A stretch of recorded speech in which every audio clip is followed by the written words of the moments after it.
Hey everybody, I am back with a new TV show review and the finale of Skeleton Crew just dropped, so now I am covering my thoughts on the season one and possibly the only season of Skeleton Crew, which I think is probably for the best. I think uh, uh, sometimes we don't need multiple seasons of stuff. Yeah, but before I continue, please drop a comment below. Let me know what you guys think of Star Wars Skeleton Crew as a whole.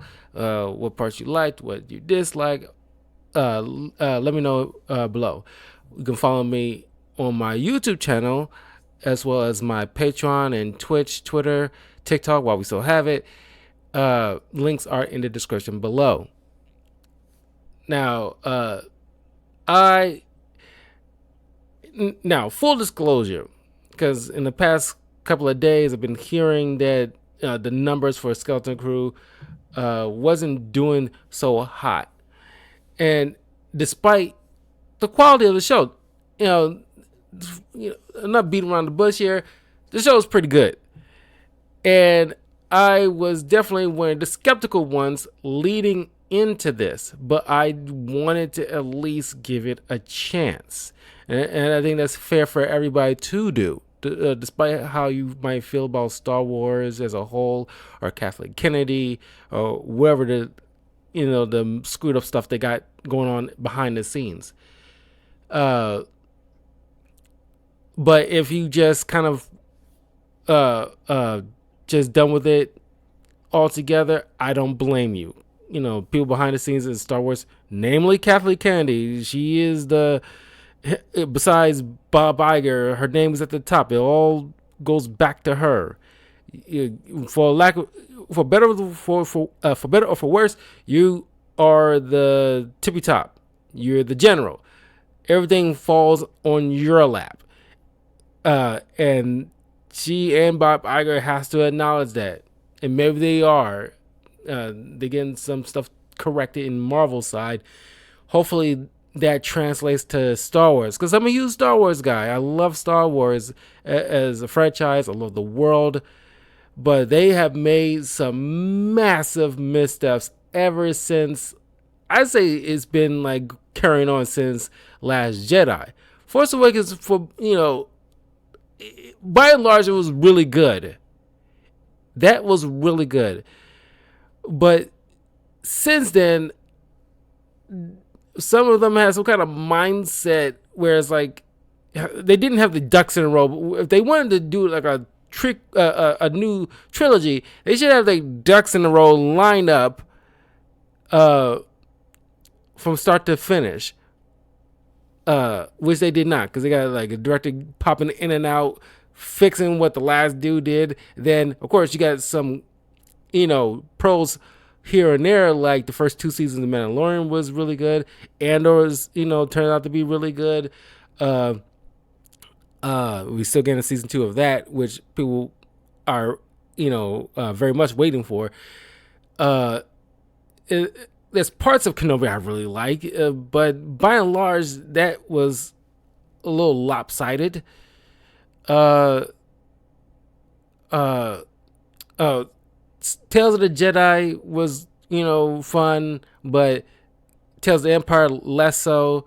But Star Wars Visions was, by and large, pretty cool in my opinion.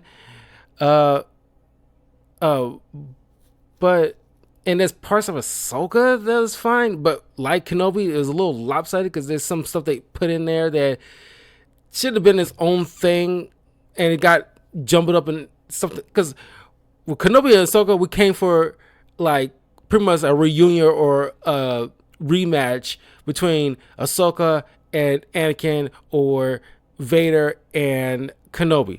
That's what you sold us on. That's what we came for.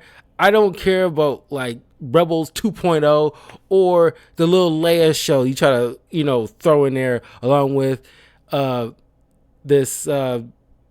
I won't call her a third sister, but the Inquisitor. This Inquisitor that's trying too hard to be a villain, and it just didn't click with me. The whole entire thing in general has been a mess. And then the Acolyte came about. And I think that was the final nail in the coffin for a lot of people. And that's why, because that was so bad, I couldn't get past the third episode because it was so bad. I couldn't watch it anymore. It was that bad. Even like I didn't care for like the Legends of the Tomorrow show either. I stopped watching after season 1 was finished. I still at least kept going through season 1. And then, as I mentioned before in other videos, the Iron Fist show was terrible as well. But I still managed to trudge along through both seasons. It's a whole nother ball of wax. The fact that it's a whole nother level of terrible if I can't even get through 3 episodes before I just give up entirely because the focus was off, the characters was a mess, very one notes, the pacing was crazy, and there was no clear goals, and most of the acting was bad. It's like all in all, it was bad. It was like they were trying to do something else, but they wouldn't go and get greenlit, so they had to attach an IP towards it just to get it going. But it isn't what people want out of a Star Wars property. And then butchering the whole Chosen One thing with May and Osha kind of ruined the purpose of Anakin Skywalker altogether. It was a whole mess. So now we get to Skeleton Crew, which, like I said, is one of those gems that actually is good, but it's like numbers and viewership and all this other stuff got tarnished to a degree. Despite people saying it actually is good, people either are reluctant to watch or just flat out don't want to bother because they got so turned off by Star Wars because after the debacle that was the Acolyte, they were like very hesitant to come on in. I didn't really care for what's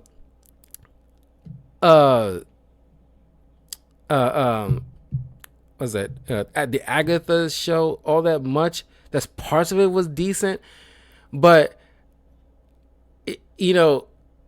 but the fact that like I was skeptical because like, oh, another witch show because they did one with the Acolyte pretty much with lesbian space witches. Now we got another witch show, and despite my reservations of spinning off, shows for certain characters that was popular in the moment, it gets on my nerves. This was decent, and it's like, well, at least it's not the Acolyte. It's better than the Acolyte. I give it that. Because the Acolyte was so bad. It's like, God, if the Acolyte didn't exist, Agatha all along was probably been my least favorite, or the lowest ranking shows that I watched in 2024. But Acolyte is probably like the worst of the worst. Probably, I argue, is despite how much I hated the Borderlands movie, I still will watch Borderlands way before I even go touch Acolyte again. That was that bad. It was so bad. So now that quality is starting to affect Skeleton Crew. If Skeleton Crew would have came up before the Acolyte, the numbers would have done way better. And I just have to put that out there because it actually is a good, very Goonies and Star Wars kind of thing. A very good coming of age story. So let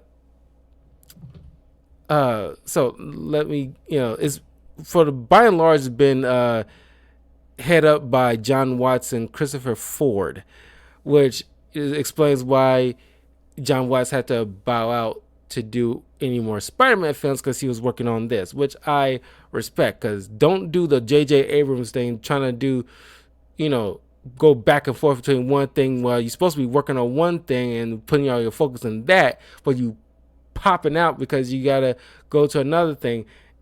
No.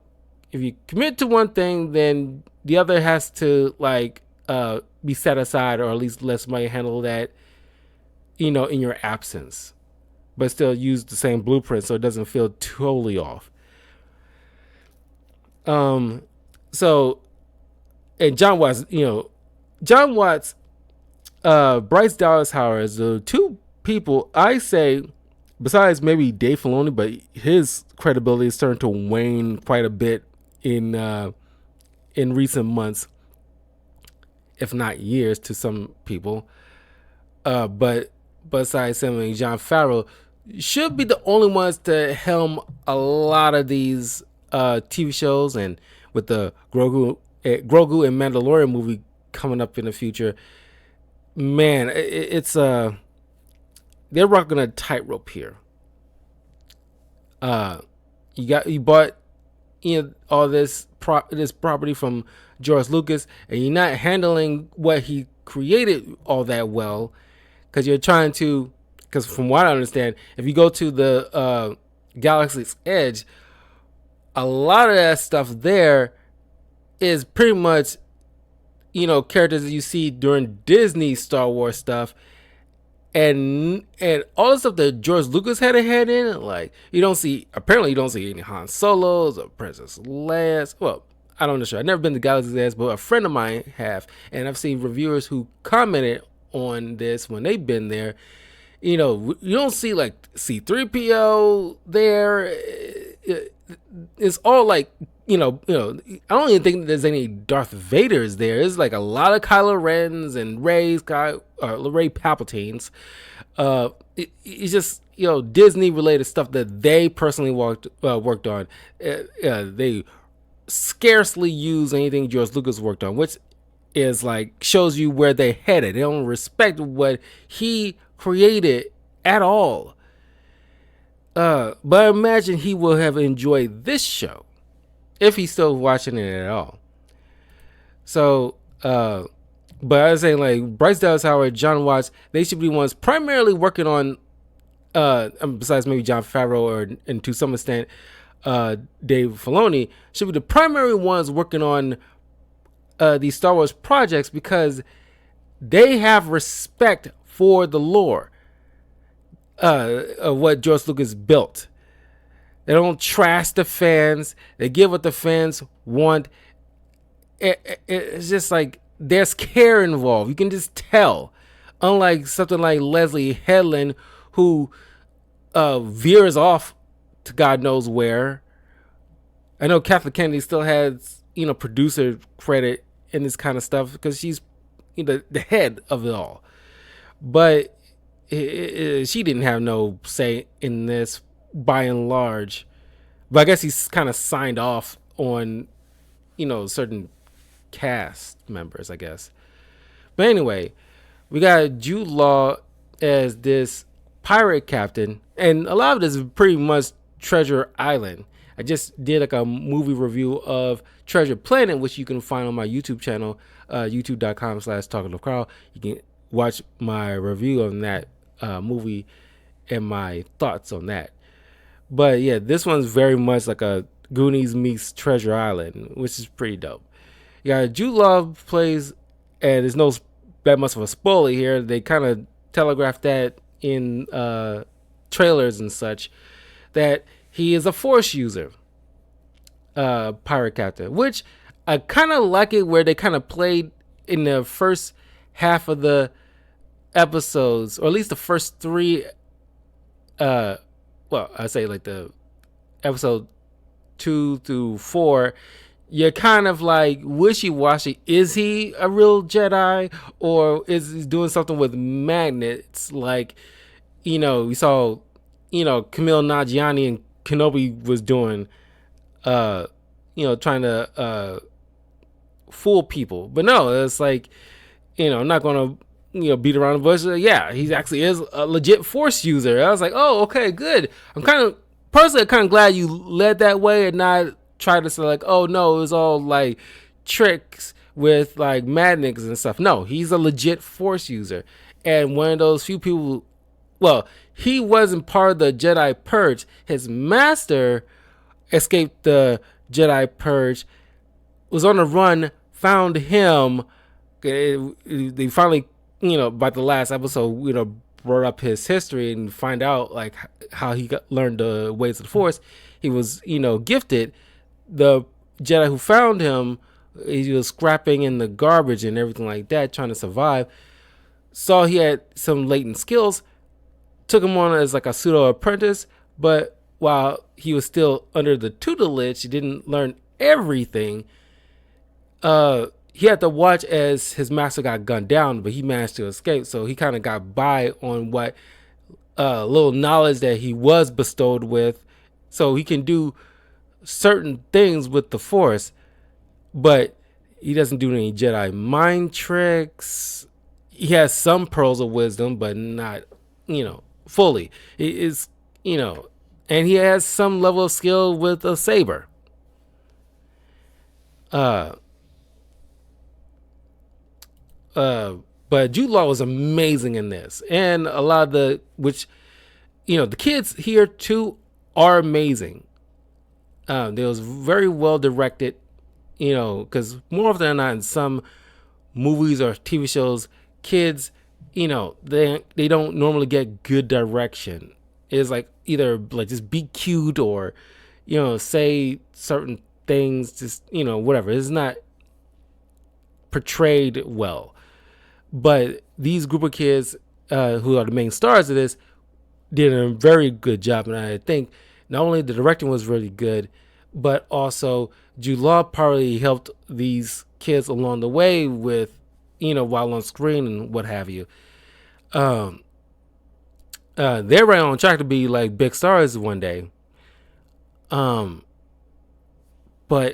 I got to point this out because certain reviewers, because Star Wars is tumultuous. Star Wars fans are kind of like tumultuous. No thanks to the likes of people like Kathleen Kennedy, who just, fall in line to this whole like, Force is female and very like agenda driven, DEI driven kind of crap, where they kind of forget the purpose of creating and knowing your audience.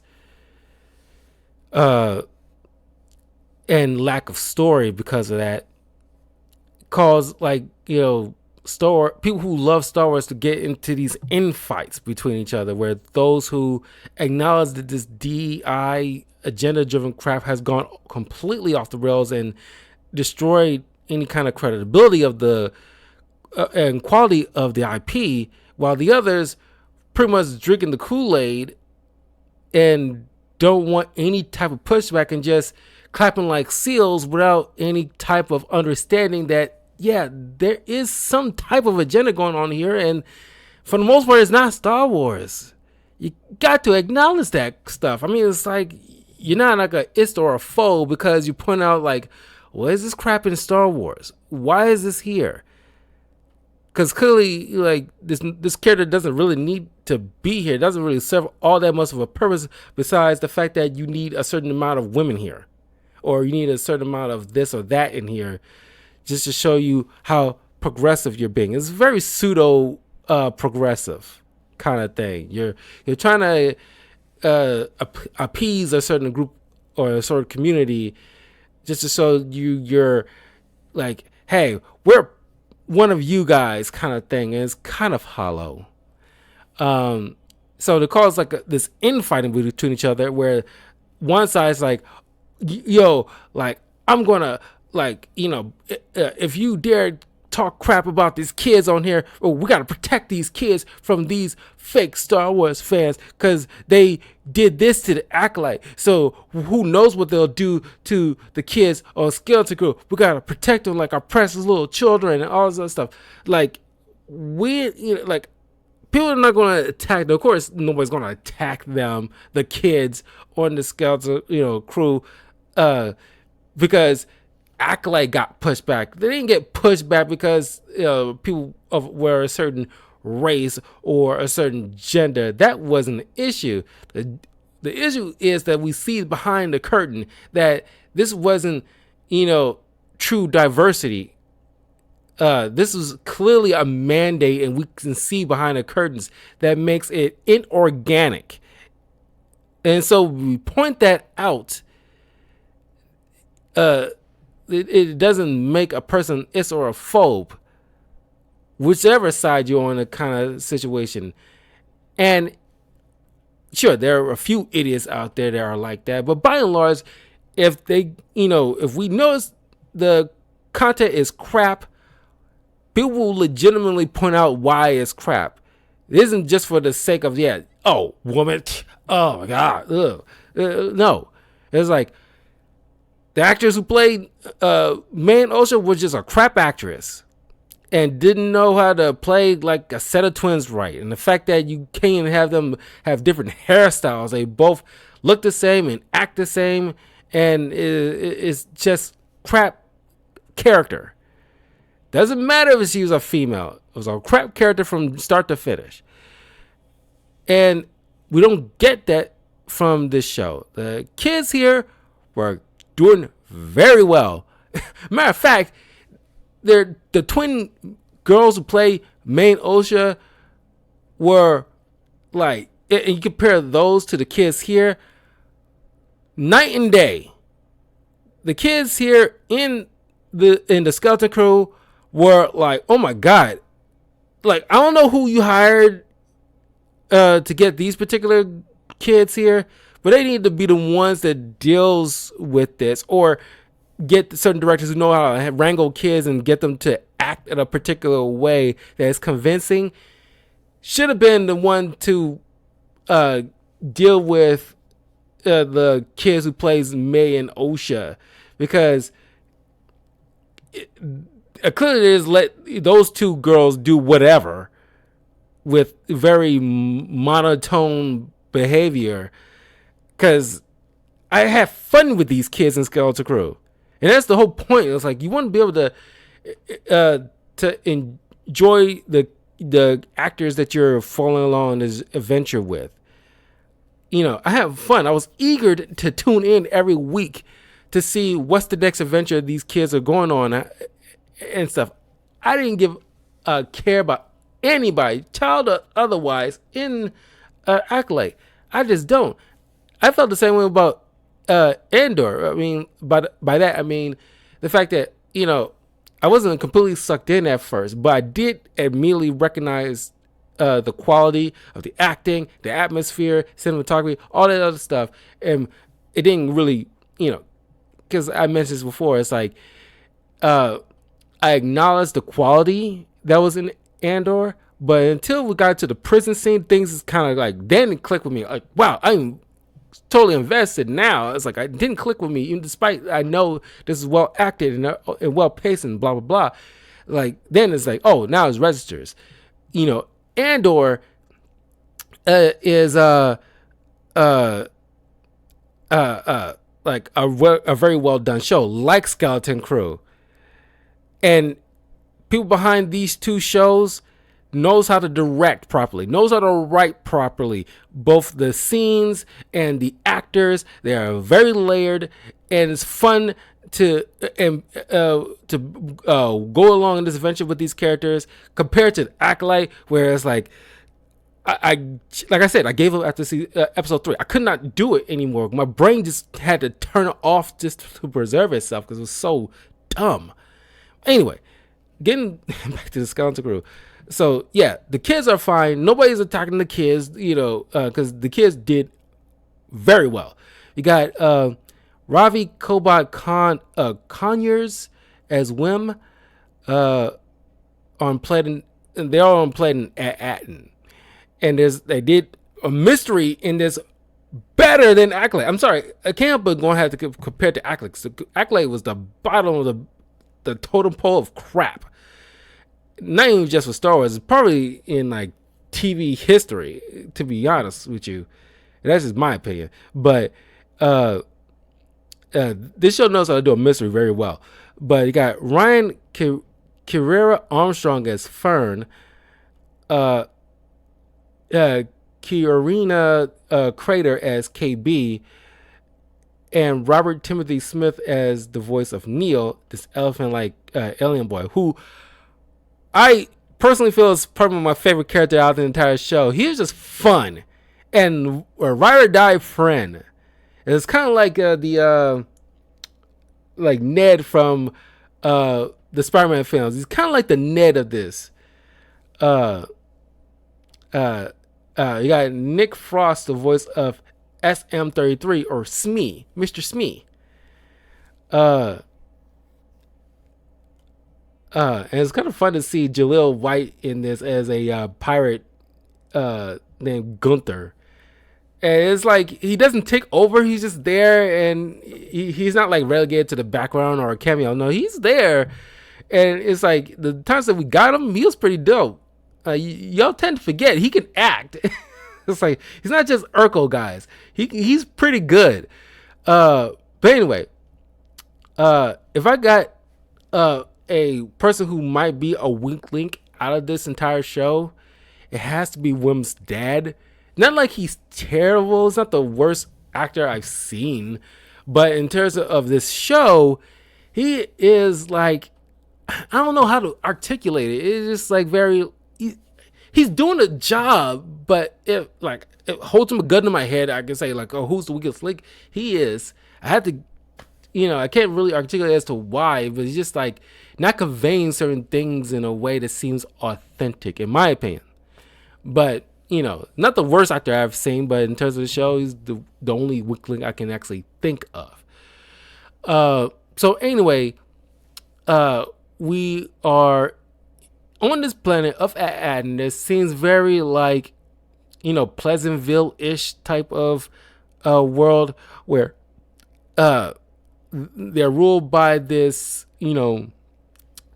superior that rarely anybody sees, who's pretty much governing this planet, where we don't know what it's very like a sterile type of place for the most part, where people kind of just like live to work kind of situation, where they they're all about their, at least the parents or the adults there, all about their jobs, and the kids who go to these schools aren't really learning much beyond like what kind of cog you will be in this great machine.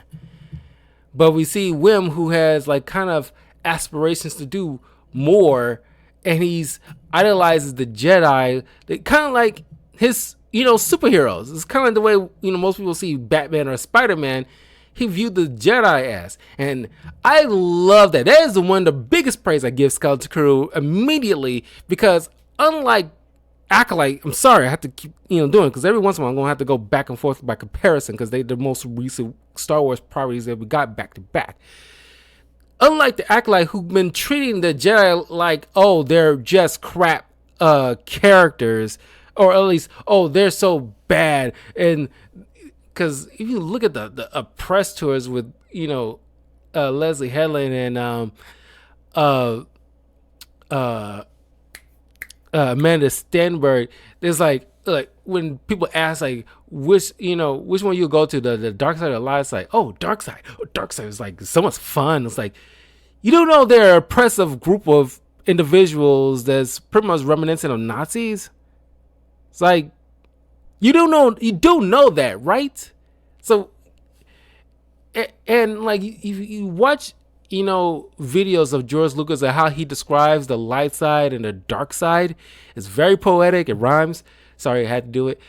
But it's so like you're enthralled to how he describes it as he breaks it down like layer by layer, how intoxicating it is for the dark side. But the dark side lulls you in basically of something that you want that might seems good on the surface, but it's kind of like good attention. That road to hell is kind of paved with good intentions kind of situation. And it's like you worry about losing somebody. It's easy for you to fall prey to the dark side because you're consumed by that overall want. It's like with Anakin, where he lost his mom, and the Jedi, want him to kind of like not acknowledging it or help him through it. There's kind of like kind of the connections, personal connections, to kind of be one with the Force. Clone Wars series handled the faults of the Jedi better than the Acolyte tried to do. Because yes, there are some errors made by the Jedi, but Skeleton Crew still acknowledges that, and the Clone Wars series still acknowledges there's still clear, distinct good and evil. Despite many layers to the Jedi, or many layers to the Sith, there's still good and evil. That is the whole point of Star Wars. There are certain things that are black and white like that, and you're trying to and act like trying to make the Sith seem so cool and hip, and you did like a piss poor job of it. The Clone Wars series, and by a certain extension, Bad Batch did certain Sith being layered and stuff better. By like, you look at Asajj Ventress, there's like a whole like layer to that person who for a long time was a bad guy until the tail end of the Clone Wars series, and you see her, her shift in morals getting into the Bad Batch. So yeah, it did a whole lot better. Skeleton Crew shows that no, the Jedi is viewed as like heroes of the galaxy, not like this oppressive police force. No, they're heroes. They stand up for the weak and stop the bad guys. So women's like looking at through all these little dossiers or little storybook kind of things about Jedi of lore. So he has aspirations on being a Jedi. It's kind of like a little kid, like I want to grow up to be Batman kind of situation, because that's who they idolize. But it doesn't fit in the context of what this planet's overall goal and purpose is, because they pretty much putting you in a box and not allowing you to choose what kind of life you want to live. That's where we meet his best friend, Neil, who's pretty much like, his best friend, and got his funny moments where we see KB and Fern, who's pretty much, Fern's kind of like of course, the daughter of one of the single moms here, who's higher up in this system, kind of like the manager, I guess, of this this whatever community that they got going on, and she's kind of like acting out, kind of like a bit of like a rebel herself, because she doesn't want to be viewed as some kind of this like pristine, perfect little daughter, things of that stuff. She kind of felt like confined, so she does things like a speeder bike racing with her friend KB, who's pretty much looked like the Jodie LaForge of this world, because he even got the whole visor thing going on, but she's kind of like got some bit of prosthetics, I guess, from some kind of old accident that nearly cost her life.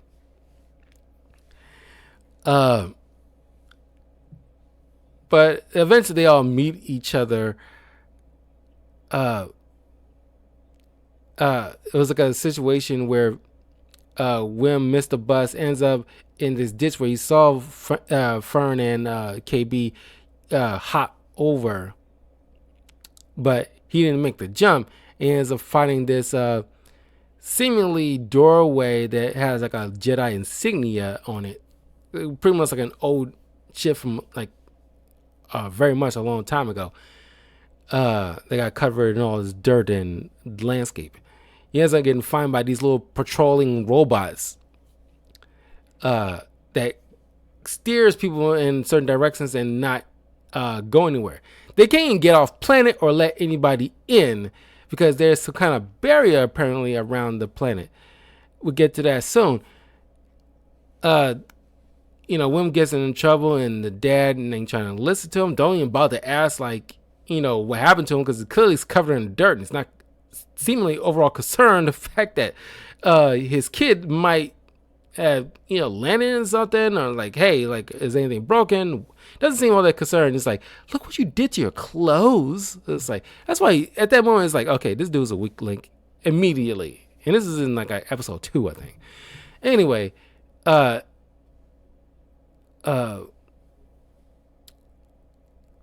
he ends up missing this test that Neil and everybody else was ended up taking, despite Neil's chances of trying to stall to give him time to catch up, but didn't work out that way.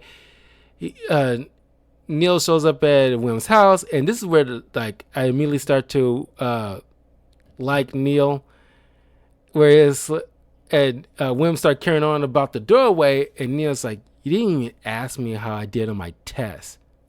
I'm sorry, how'd you do on the test? Oh, fine, I did great, thank you. It's just that switch of that attitude is like, that had me busting up. I still remember that. That was like my favorite scene. One of my favorite scenes in the entire show. Is like, oh my god, that was just like, the way he perked up, it kind of made me giggle. And a lot of people like Neil. Some might be a little bit, too much, for my comfortability. But it's like 2 scenes. I don't know what it is with the show, but there's 2 scenes with Neil taking a bath. I don't know why they needed to shoot that. But I had to point out because I thought that was kind of weird. But negating all that, Wim takes Neil to see this doorway where they bump into KB and Fern, who end up going inside this doorway, and it turns out to be a ship that, of course, the 3 kids wants to go home, but Wim is so like done with this mundane life he's a part of. He wants to do something more. He has aspirations of going out to the stars and see what's in the galaxy and meet a Jedi and all this other stuff.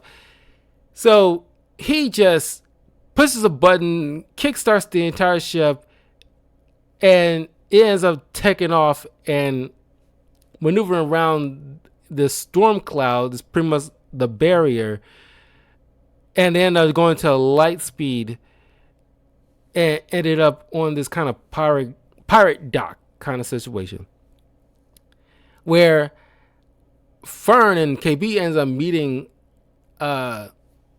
this. They actually got like some kind of like a brothel thing going on here. I was like, wow, I'm surprised you put this kind of thing in here where it's supposed to be kind of sort of like a kid's show, or at least kid-led show, but you actually got a pirate hub with a, they kind of insinuate it's a brothel. Let's be honest, it's a brothel. And one of the ladies out there notices, oh, there's kids here, and people act like it's weird to see kids. Like, you never seen kids before? But they shocked to see kids here, and she tries to help them. And this is kind of like a thing that I did not care for, because you kind of set up this lady to like step in to be part of this adventure, because you're seemingly trying to try to help these kids, because it's not a place for kids, obviously. Kind of like the stripper with the heart of gold kind of situation. But we don't even see her after this episode, which is kind of lame, because like she's kind of interesting, and I thought it was gonna be brought on board to this kind of wacky adventure. But no, I thought it was like, man, that's kind of whack. She seemed kind of interesting, but whatever. And of course, these kids had these like very rare gold credits, I guess, that obviously is very valuable, because a lot of these pirates kind of trying to swindle them out of it, but they end up getting caught by this werewolf-like pirate, who put them into the brig because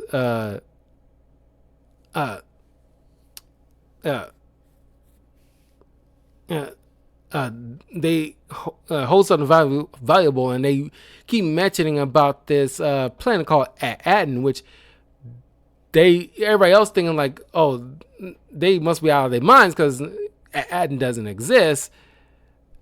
And they're confused, like, why you? That's where the whole mystery comes into play. What is Aten? Why is everybody else in this galaxy is so confused by this planet that they say it doesn't exist, but they come from there?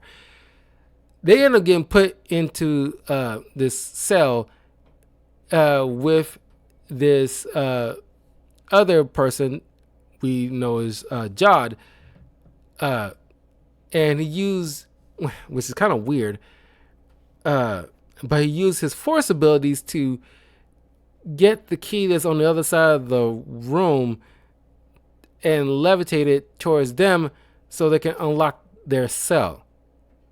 Which is weird. It's like, you can do this the whole entire time, but why didn't you? They kind of resolve that in the next episode, where it's like, I don't have a ship, and even if I break out, there's no way for me to escape. So I'm pretty much stuck here, and I need a distraction, which you kind of, beneficially, provided for me. So, they end up making that escape, but they have to get their robot, Mr. Smee, which Jod does, but he ends up getting found out that he escaped. They managed to escape via their, the ship they're on, and now they gotta figure out where Aten is, and they end up going to meet this owl lady that Jod knows, but she doesn't trust Jod. But the fact that he's with children, she had to help to get them home, and it turns out, Aten is some kind of mysterious planet that kind of, went, kind of, disappeared on a long time ago, and she's not so subtly hint at the kids to not trust Jod because he's a pirate. At the end of the day, it's kind of like the Long John Silver in this kind of story, but they managed to get the location code so they can get there, because Jod knows that Aten was part of this kind of pirate tale, kind of like Treasure Island, that is a planet full of this viable, endless, bountiful treasure. So, and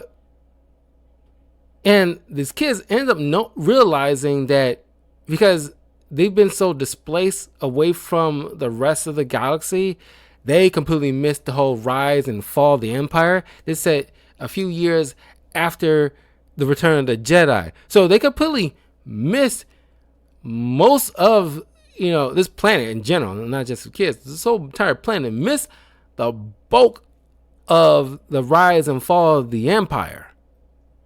So who knows how long they've been cut off from the rest of the galaxy. But they're the only ones. There's other planets that's in their little orbit. They've also been cut off. Trying to get to Aten, they end up landing on his other planet, because not Aten, but something Aten,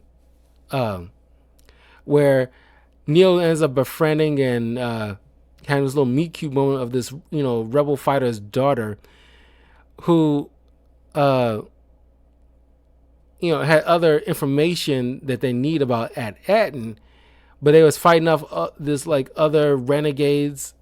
They had this kind of civil war thing going on, but these kids quickly learned the dangers of the galaxy. They're kind of being forced into like fighting, but of course Wim is all ecstatic because like, wow, yeah, this is totally awesome. It's like there's moments with Wim I like, but there's a few moments where he seems kind of oblivious. But of course, he's a kid; he's kind of hyped for this. But sometimes kids, don't understand things outside of themselves, because they've primarily been taken care for, and the parents by and large is handling the bulk of the responsibilities. The most they at this age are concerned with is, doing your studies and cleaning up your room. But they're going through pretty much like a school of hard knocks quickly. But women have to understand, like, dudes, like, read the room. Like, These kids want to go home. They don't, thirsting for adventure like you are. Of course, he's kind of dragging his feet on trying to get back home, but they end up going to this tower because the players have moments, at least certain similar qualities to Aten, but by comparison, this one's for the most part is in ruin. Don't know that much about their history, but I guess it doesn't all that matter that much. But they end up going to their own tower that was kind of like a tower that's on Aten, where their governing superiors should be. They go there and find like these pillars with different planets similar to Aten, but the pillar that has the name that's supposed to have Aten on it has certain coordinates that they need. Has been white, and of course Smee, his kind of like, if you remember Treasure Planet with that robot with like the memory kind of ticking out and everything like that, and it goes in and out of remembering certain things. Smee is kind of like that, where anytime somebody tries to questions about Aten, he says the same thing.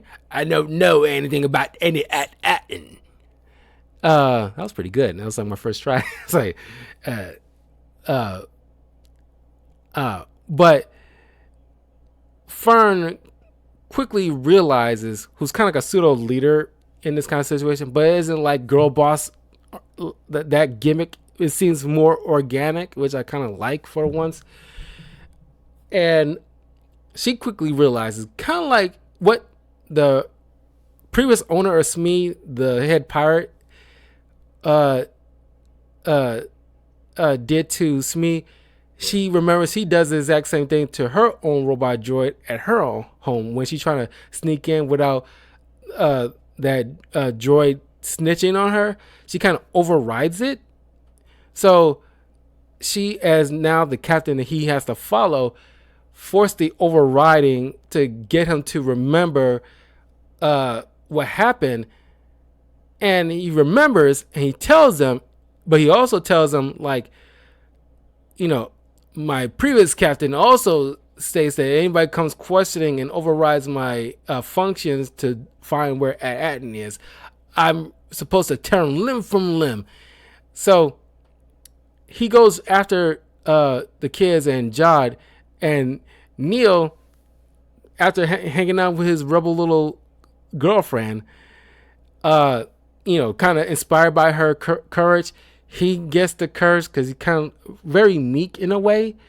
He gets the courage and throws rocks to distract Smee, giving Jod enough time to shut the guy off before he, ends up killing Neil, which is kind of like a cool moment, honestly. So, now they, realize, okay, where they need to go.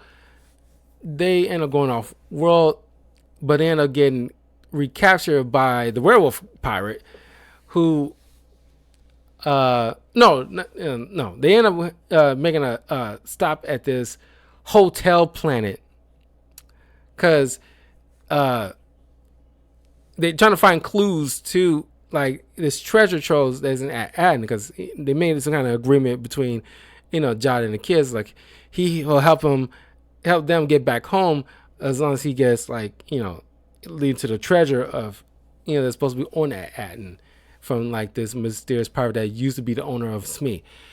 They go to this hotel planet where it's a Smee says it's supposed to be like kind of like a other hub to a lot of pirates. Now, Star Wars do a great job with like samurai or cowboy western type of vibe, but this is kind of like the first show that handles kind of like a piracy of the Star Wars IP. They're doing a very good job with it too.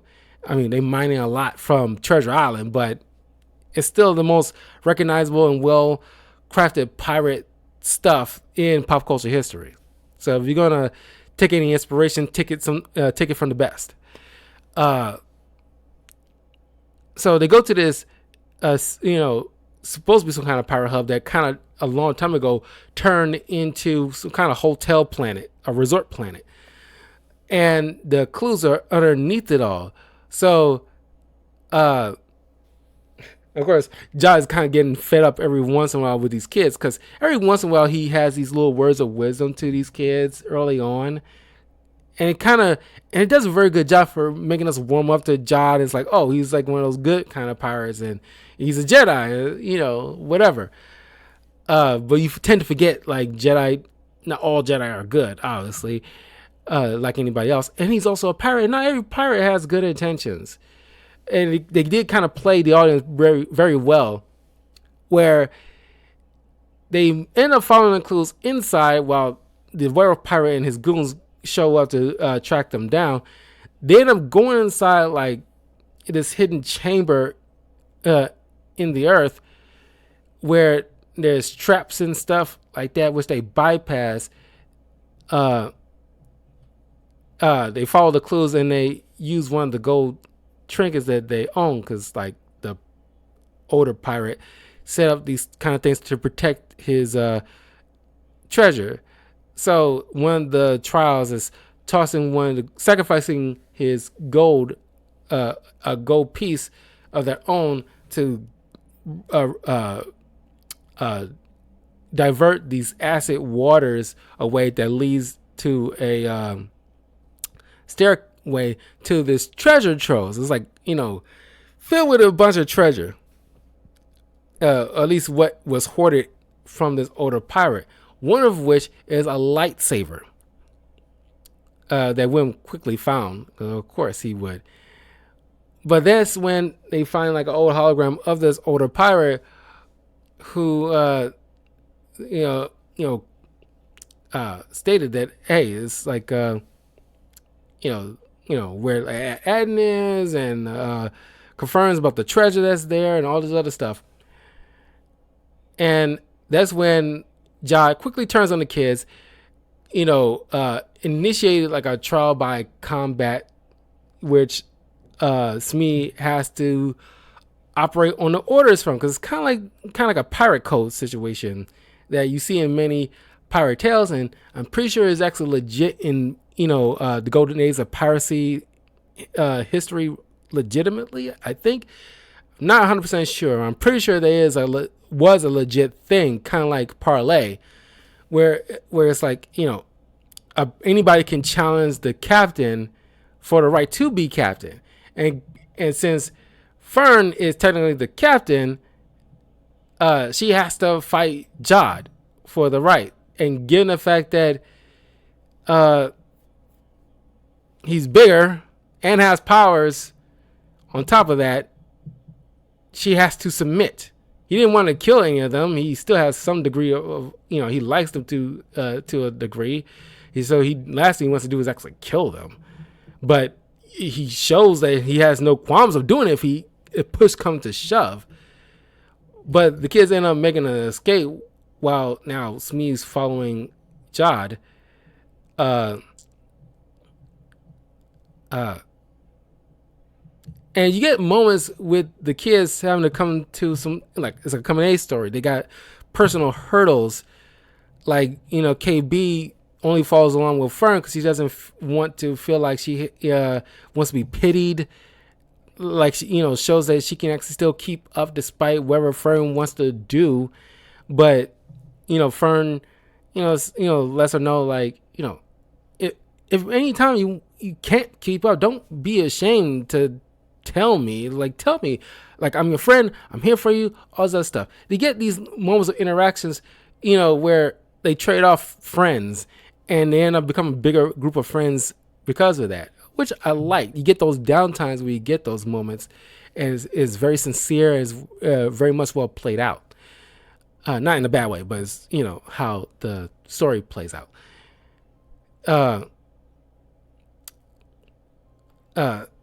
They end up getting back on a ship and fly off to go to the coordinates where Adden is. But they end up getting picked up by the pirates, who already grabbed Jod who convinces them that Aden's real.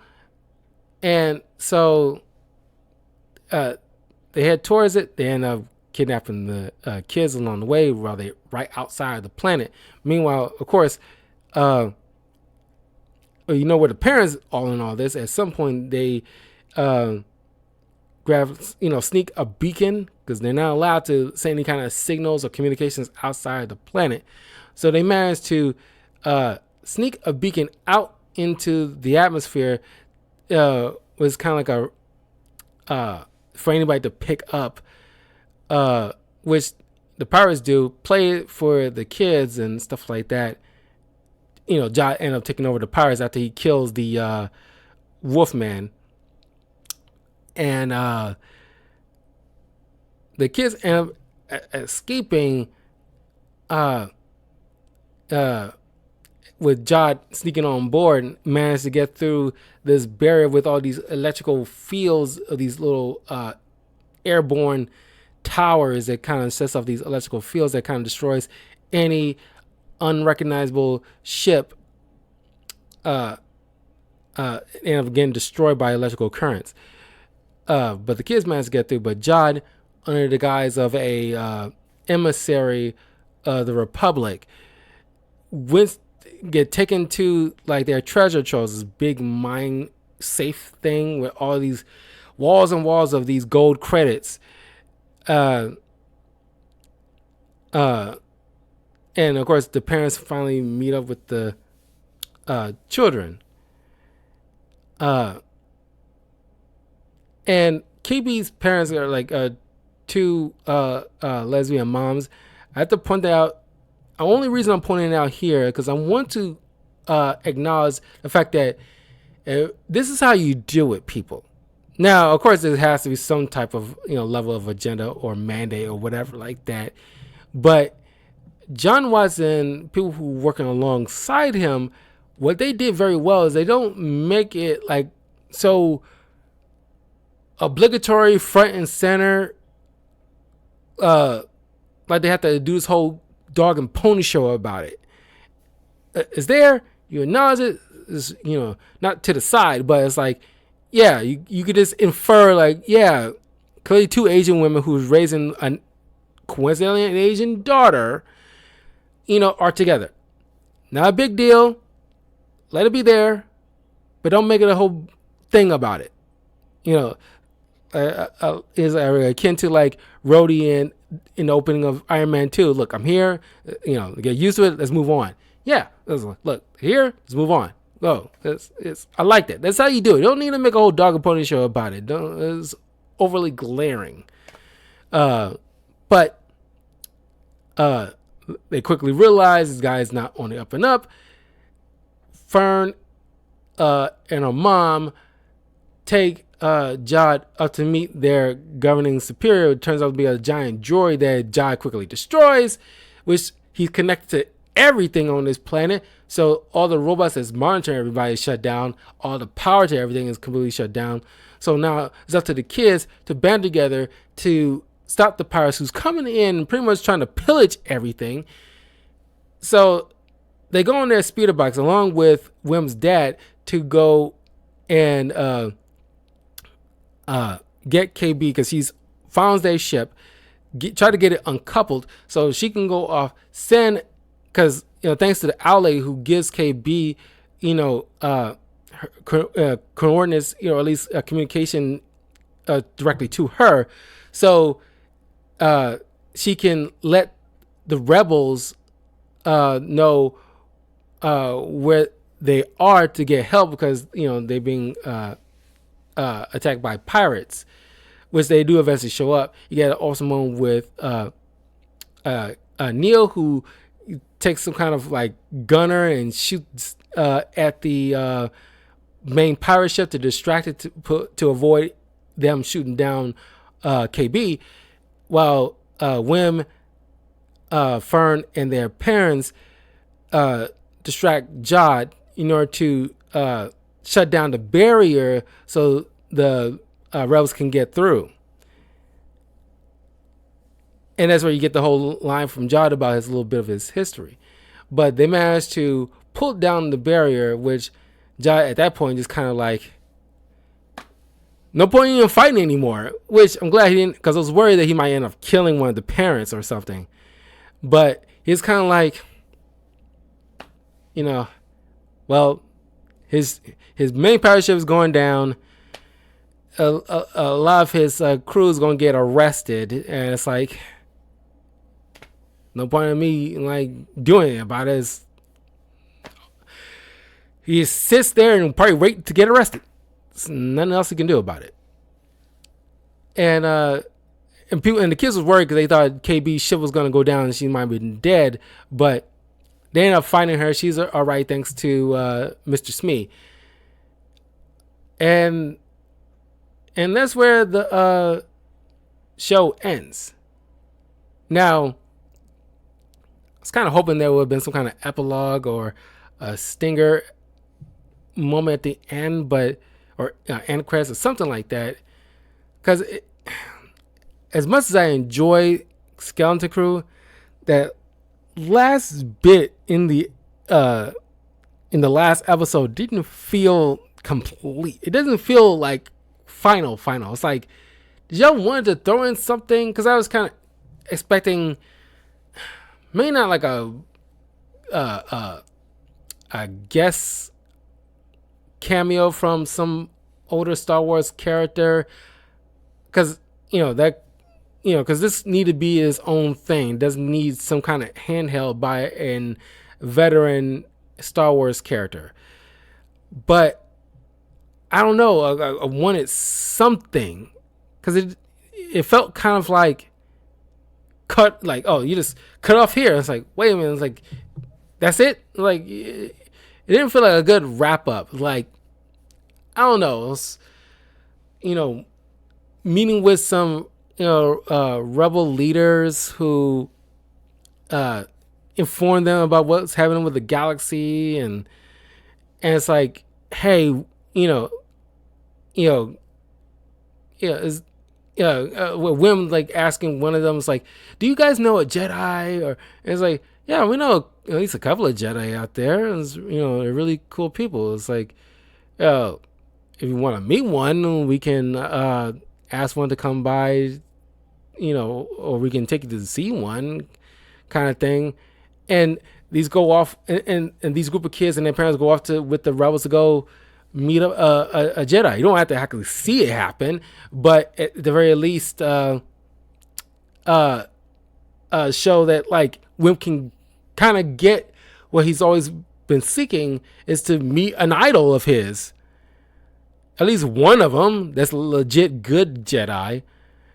Or and at the very least, we don't get to see Jai get arrested as well, for all the trouble he made. And it's like I said, it doesn't feel like complete. It's like, okay, what happened to Jod, and did Wim get to meet a legit good Jedi, and and how the community on Athens reacting to what happened to the world outside of them, how their world's coming upside down now, because like, imagine like Earth again cut off from the rest of the galaxy, and for all we know, it's just in our own solar system there's nothing happening, but outside of past Jupiter, there's actually a whole system out there that was cut off from, that's like, oh, there's no such thing as Earth. What are you talking about? And we want to see, like, how's that shaping our concepts of the galaxy that we know. That it's like, that has to be delved into. That's where it kind of left me kind of unfulfilled. It's kind of like you eating a meal, but it's it's good, but you need that last bite to get over that hump to make it feel like a satisfying conclusion to the meal. And I'm missing that last bite. That part is what kind of like, it's like a itch I cannot scratch. And I understand this is probably the only season they're going to have, which is fine. Unlike the Acolyte fans out there, the few that there are, people who love the Skeleton Crew is not going to bitch on the internet is like, we want more Skeleton Crew, blah blah blah. It's like no. If this is the only season that they intend to have, I think it's like a satisfying season on its own merit. We don't need any more. And sometimes we should be good with that, whether it's good or bad. But I just wish it was like a little bit more of a satisfying conclusion than what we got. Anyway, that was pretty much Skeleton Crew. Like I said, it was like a really good show. Fun, especially if you're showing this, if you have kids, you want to show this to your kids. It's definitely a good show for kids. Unlike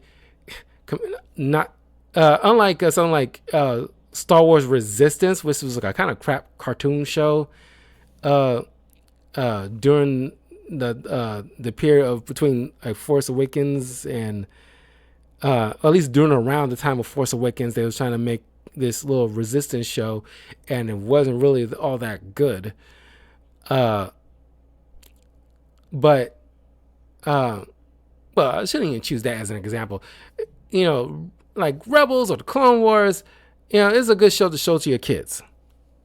And it's a good show that you can watch with your kids. I don't have any kids, but I still had enjoyment out of it.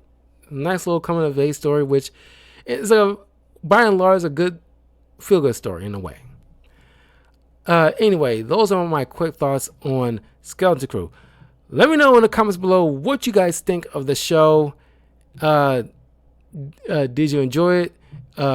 What parts you liked? What didn't you like? All that stuff. And I will see you guys in a little bit for a reaction video. I thought it's going to be, kind of fun. Marvel Rivals related. Just a little hint to that. But I will see you guys soon. Take care and have a pleasant evening. Peace.